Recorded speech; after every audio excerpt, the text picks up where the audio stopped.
आप सभी को जय मसीह की। आज परमेश्वर के वचन में आप सभी का स्वागत है।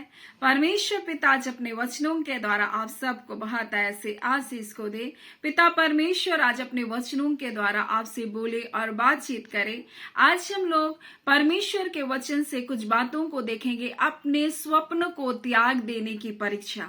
और हर एक मनुष्य के जीवन में ये परीक्षाएं आती है कि आपको एक समय ऐसा लगे कि मेरे जीवन में ये स्वप्न, ये बातें, ये मेरे मन की इच्छाएं जो मेरे मन में बार बार मुझको उभारती है, मेरे जीवन में अब पूरा नहीं होगा। हर एक मनुष्य के जीवन में परमेश्वर ने एक स्वप्न को, एक दर्शन को दिया है और मनुष्य उस दर्शन को स्वप्न की ओर जाता है। लेकिन कई बार ऐसी परिस्थितियां, ऐसी हालातें हमको मजबूर कर देगी अपने स्वप्न को छोड़ देने के लिए, और ऐसी परीक्षाएं हमारे जीवन में आएगी। आज हम इसी विषय में परमेश्वर के वचन से सीखेंगे। और हर एक मनुष्य के जीवन में एक स्वप्न होता है। किसी का ये स्वप्न होता है कि मैं एक अच्छा घर बनाऊं, किसी का ये स्वप्न होता है कि मैं एक अच्छा पारिवारिक जीवन को जीऊं, और किसी का एक अच्छा स्वप्न होता है कि मैं एक अच्छे बच्चे को जन्म दूं, किसी का एक अच्छा स्वप्न होता है कि मैं अपने जीवन में उन्नति करूं, मैं आशीषित हूं, मैं फलवंत हूं। लेकिन कई बार कई बातें हमारे जीवन में दिखाई नहीं देती, और हम उन बातों को जब अपने जीवन में नहीं होता हुआ देखते तो हम अपने स्वप्न को छोड़ देने के विषय में परीक्षा में पढ़ते हैं। और ऐसे ही उत्पत्ति 37 अध्याय को जब हम लोग देखते हैं तो यूसुफ को परमेश्वर ने एक स्वप्न दिया। वो स्वप्न को देने वाला उसका पिता परमेश्वर था, उसके हृदय में डाला था। आज कई बार कई लोगों के जीवन में परमेश्वर ऐसी कई बोझ को, कई दर्शन को, कई स्वप्नों को परमेश्वर उनके जीवन में दिया है।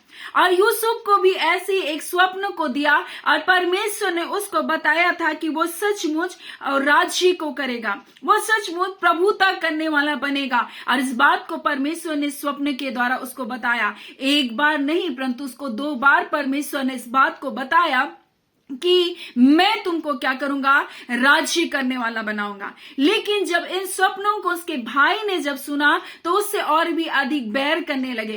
इतना तक कि उसका पिता भी उसको डांटने लगा कि तूने कैसा स्वप्न देखा। अब बोलिए, जो स्वप्न परमेश्वर उसको दे रहा है, उसकी स्वप्न को, उसकी बातों को ना उसके भाई समझ रहे हैं, ना उसके पिता समझ रहे हैं। आज ऐसे ही परमेश्वर आपके हृदय में कोई ना कोई एक स्वप्न को दिया, और लोग हो सकता है नहीं समझेंगे, हो सकता है लोग उन बातों को जान नहीं पा रहे हैं, लेकिन वो परमेश्वर है जो आपके अंदर इस बात को डाला है। आपके अंदर अगर सेवकाई का परमेश्वर ने बोझ को डाला है, लोग आपके साथ नहीं दे रहे, आपकी हालातें, आपकी परिस्थितियां आपका साथ नहीं दे रही, लेकिन परमेश्वर आज अपने वचन के द्वारा हमें बताना चाहता है कि अपने स्वप्नों को त्याग ना दे। ये परीक्षाएं आएंगी, लोग नहीं समझेंगे, लोग बैर करेंगे, लोग आपके लिए गड्ढे को कोड़ेंगे, और लोग आपको गिराने की कोशिश करेंगे, लोग आपके लिए अड़चन और बाधाओं को लाएंगे, लोग आपके दिलों को तोड़ेंगे, लोग आपको नकारेंगे,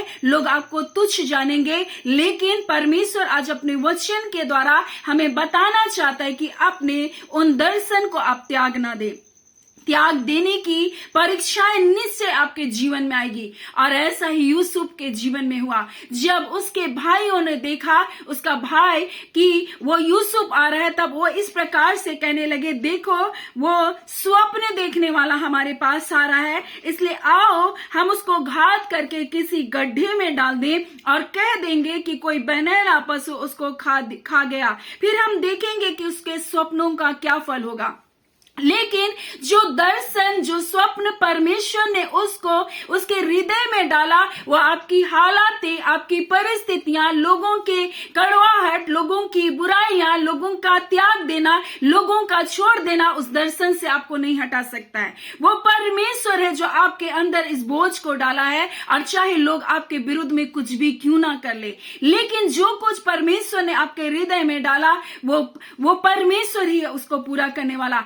यूसुफ भी एक बार के लिए सोच लिया होगा कि मैंने तो परमेश्वर का भय माना, मैंने तो बुराई से अपने जीवन को दूर करके रखा। आज मेरे भाई मुझको तुच्छ जान रहे, आज मेरे भाई मुझको बेच दिए, आज मेरे भाई मुझको इन पीड़ाओं में डाल दिए, मुझे गुलामी और दासत्व में बेच दिए। उसने अपने स्वामी पोतीपर के घर में भी विश्वास योग्य बना रहा, उसके कारण परमेश्वर ने उसके घर पर आशीष दी। फिर भी वहां भी उसको क्या किया गया? फंसाया गया, उसको जेल खाने में डाल दिया। उसने वहां पर भी उसने भलाई करना नहीं छोड़ा और उसने वहां खिलाने वाले और पिलाने हारे के स्वप्न का अर्थ को बताया। लेकिन हम देखते हैं बाहर जा करके वो पिलाने हारा भी अब वो यूसुफ की चर्चा करने से क्या क्या भूल गया। हम देखते हैं हर एक हालातें, हर एक परिस्थिति यूसुफ के विपरीत थी और यूसुफ को भी लग रहा था जो दर्शन परमेश्वर ने मुझे दिया क्या वो कभी पूरा हो भी पाएगा या नहीं होगा। ऐसा उसके जीवन में ऐसा विचार जरूर आया होगा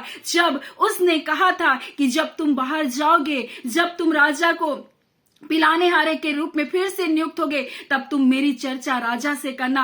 वो पिलाने हारा भूल गया, सब कुछ सब लोग भूल गए यूसुफ को, उसके भाई भूल गए, उसका पिता मर गया करके बिलाप कर रहा था। लेकिन वो परमेश्वर जिसने उसके अंदर वो दर्शन को दिया था, उसको बताया था कि उसको क्या बनना है, वो परमेश्वर नहीं भूला था, वो परमेश्वर को स्मरण था। वैसे हम मूसा के जीवन से देखते हैं, मूसा को परमेश्वर ने जब सब बच्चे मारे जा रहे थे, परमेश्वर ने मूसा को जीवित रखा था। परमेश्वर ने उसको उसके जवानी तक मिस्र के राजमहल में उस पला बढ़ा था। लेकिन एक दिन जब वो जवान हुआ, बाहर निकला, तब उसने अपने लोगों की दुर्दशा को देखा, उनके तकलीफ को देखा और उसका मन उनके लिए दुखी होने लगा। अपने लोगों के लिए उनका मन तरस से भरने लगा और अपने लोगों के लिए उसको पीड़ा होने लगी। और वो अपने भाइयों के लिए जब खड़ा हुआ और उसने मिस्री को मार करके उसको बालू में छुपा दिया। लेकिन दूसरे दिन जब आपस में दो इब्री भाई लड़ रहे थे, तब उसने मूसा को कहा, किसने तुझे हमारा अधिकारी बना दिया, किसने तुझे हमारा स्वामी बना दिया कि तू हमारा न्याय करे। और ये बात मूसा को कहा जा रहा था। लेकिन परमेश्वर जिसने उसके अंदर एक स्वप्न को डाला था, वो परमेश्वर जिसने उसके अंदर एक दर्शन को डाला था, वो बातें उसको उभार रही थी। एक समय मूसा भी सोच रहा था, जब वो वहां से निकल कर चला गया, वो 40 वर्ष जंगल में यित्रो के जो उसका ससुर था उसकी भेड़ बकरियों को चरा रहा था। 40 की आयु में उसने राजमहल को छोड़ा और 40 वर्ष वो भटकता रहा, 40 वर्ष वो सोचता रहा, परमेश्वर किस उद्देश्य से तूने मुझे बुलाया। मुझे अपने लोगों के लिए पीड़ा होती है जो गुलामी में पड़े हुए हैं परमेश्वर, जो तकलीफ में पड़े हुए हैं परमेश्वर, मेरे जाति भाई ऐसी परिस्थितियों में। ऐसा उसके अंदर बोझ था। वो 40 वर्ष ऐसी परिस्थितियों में गुजर रहा था और परमेश्वर उसके हृदय को देख रहा था। उसे भी लगा अब मुझे भी अपने स्वप्न को त्याग देना चाहिए कि मैं कैसे अपने लोगों को छुड़ा पाऊं। और यहाँ यूसुफ भी सोच रहा था, सब मुझे भूल गए, सब लोग मुझे त्याग दिए, मुझे इस जेल खाने में बंद होकर रहना पड़ रहा है। अब उसे भी एक समय आया कि उसे भी अपने स्वप्न को त्याग देने की परीक्षा आई। लेकिन वो परमेश्वर है जो आपके अंदर उस स्वप्न को, उस दर्शन को डाला है, चाहे लोग आपके साथ खड़े हो या ना हो। आपके अंदर परमेश्वर ने वो बोझ को डाला है। लोग आपको तोड़ेंगे, लोगों के शब्द आपको तोड़ेंगे, लोग आपको तुच्छ जानेंगे, लेकिन परमेश्वर आपको नहीं छोड़ेगा।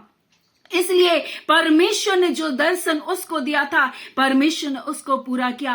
राजा को एक दिन स्वप्न आया और राजा जब स्वप्न का अर्थ को ढूंढ रहा था, कोई बता नहीं पा रहे थे, तब पिलाने हारे को स्मरण आया, जिसने मेरे स्वप्न का अर्थ बताया वो तो जेल खाने में बंद है। और वो जेल खाने से निकाला गया। मूसा जिसको सब लोग भूल गए थे, मूसा भी सोच रहा था मैं जंगल में भटक रहा हूं, वो परमेश्वर उसको दर्शन को दिया, उसको अपने पास बुलाया और उसको मिस्र का अगुवा करके ठहराया। और प्रेरितों के काम में इस प्रकार से उसके बारे में लिखा है, जिस मूसा को उन्होंने यह कहकर नकारा था, तुझे किसने हम पर हाकिम और न्यायी ठहराया, उसी को परमेश्वर ने हाकिम और छुड़ाने वाला ठहराकर उस स्वर्गदूत के द्वारा, जहां लिखा है कि जिसने उसे झाड़ी में दर्शन दिया था, भेजा। यानी उसे नकार दिया गया था, लेकिन वह परमेश्वर उसे नकारा नहीं था। अगर परमेश्वर ने आपके जीवन के लिए एक दर्शन को दिया, परमेश्वर आपको एक खुशहाल परिवार की आशीष को देना चाहता है। हो सकता है आपको लग रहा है अब सब कुछ खत्म हो गया, क्या अब भी मेरे जीवन के साथ ऐसा हो सकता है? परमेश्वर है वो सर्वशक्तिमान परमेश्वर है। वो आपको उजड़ी हुई हालत में रहने नहीं देगा, वो आपको दुर्दशाओं में पड़ने नहीं देगा।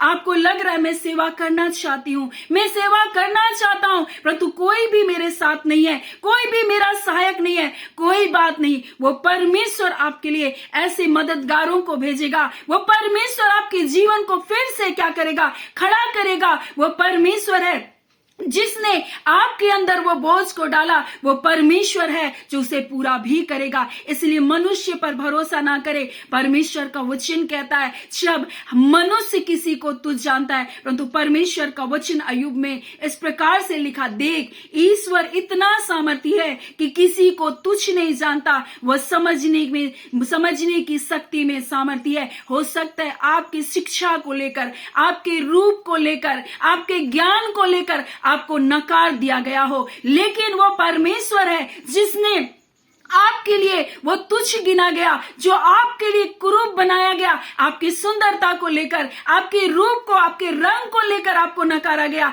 लेकिन वो परमेश्वर है जो आपको क्या करेगा? ऊंचा उठाएगा। वो परमेश्वर है जो आपके अंदर एक बोझ को, एक दर्शन को दिया है, एक ख्वाब को दिया है। वो परमेश्वर उस ख्वाब को, उस दर्शन को पूरा करेगा, क्योंकि वो परमेश्वर है। वो आपसे प्रेम करता है और आपके लिए सब बातें, हर एक परिस्थितियां आपके लिए भलाई को उत्पन्न करेगा। चाहे कोई आपका साथ दे या ना दे, लेकिन वो परमेश्वर कहना चाहता है आप अपने स्वप्नों को त्याग ना दे, क्योंकि वो परमेश्वर कहता है तेरी निर्बलता में ही मेरी सामर्थ सिद्ध होती है। जब आप दुर्बल हो जाते हैं, जब आपको लगता है अब हार मान जाए, जब आपको लगता है अब कुछ नहीं होगा, उसी समय परमेश्वर आपके जीवन को क्या करेगा? उस बंदीगिरी के बंधनों से निकालेगा। उसी समय परमेश्वर आपके जीवन में अपनी भलाई को दिखाएगा। लोग कह रहे होंगे कुछ नहीं होगा इसके साथ, कुछ भलाई नहीं होगा, लेकिन उसी समय परमेश्वर आपके जीवन में बड़ी भलाइयों को दिखाकर लोगों की जुबान को बंद करेगा।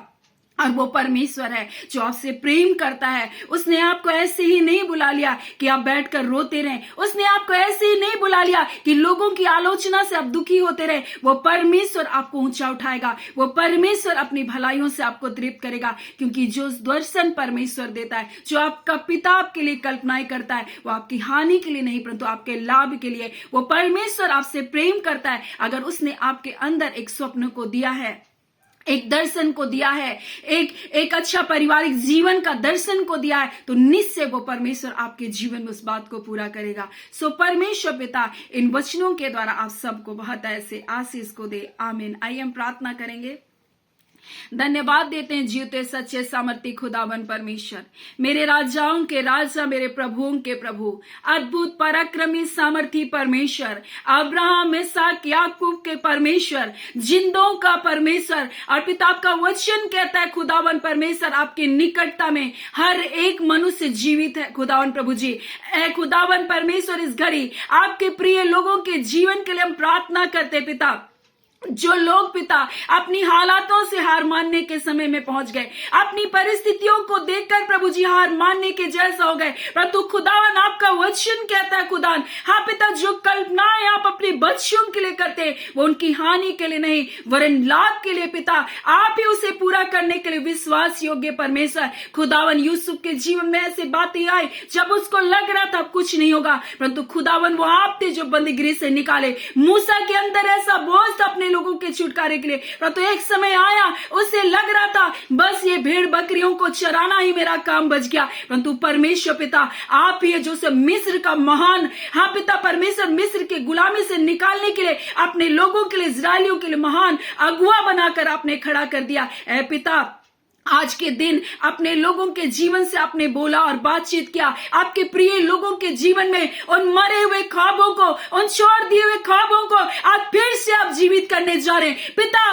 जो दर्शन इन्होंने देखा, और पिता उन दर्शन को फिर से जगा रहे प्रभु जी, उन बंधनों को तोड़कर अपने नाम की महिमा को प्रकट करने जा रहे। खुदा, इन्होंने हार मान लिया। अब हमारा शारीरिक स्वास्थ्य ऐसा नहीं, हमारा जीवन ऐसा नहीं कि हम इन आशीषों को, हम बच्चे की आशीष को पा सके। खुदावन, आपने पिता मरी हुई गर्भ से पिता और रवांदा खाला पिता परमेश्वर सारा को बच्चा दिया। आपने इलिसिबा को बच्चा दिया। आपने हन्ना की प्रार्थना को सुना। वही परमेश्वर आज आप हैं। आप अपने बच्चों को पिता एक सुंदर बच्चे की आशीष को दे रहे हैं। खुदावन, जो प्रवास पीड़ा में आज यीशु के नाम से पिता, हाँ खुदावन परमेश्वर, ओ प्रभु जी, नॉर्मल डिलीवरी यीशु के नाम से होने पाए। खुदावन परमेश्वर, जिन्होंने पिता अपने प्रार्थना निवेदनों को दिया है प्रभु जी, हम उनके लिए प्रार्थना करते पिता, उनके परिवार जो टूटे हैं यीशु के नाम से जुड़ने पाए। जो बीमारी के बंधन है, पथरी है, लकवा है, यीशु के नाम से हील किया जाने पाए। इसी घड़ी पवित्र आत्मा आपकी समझ के द्वारा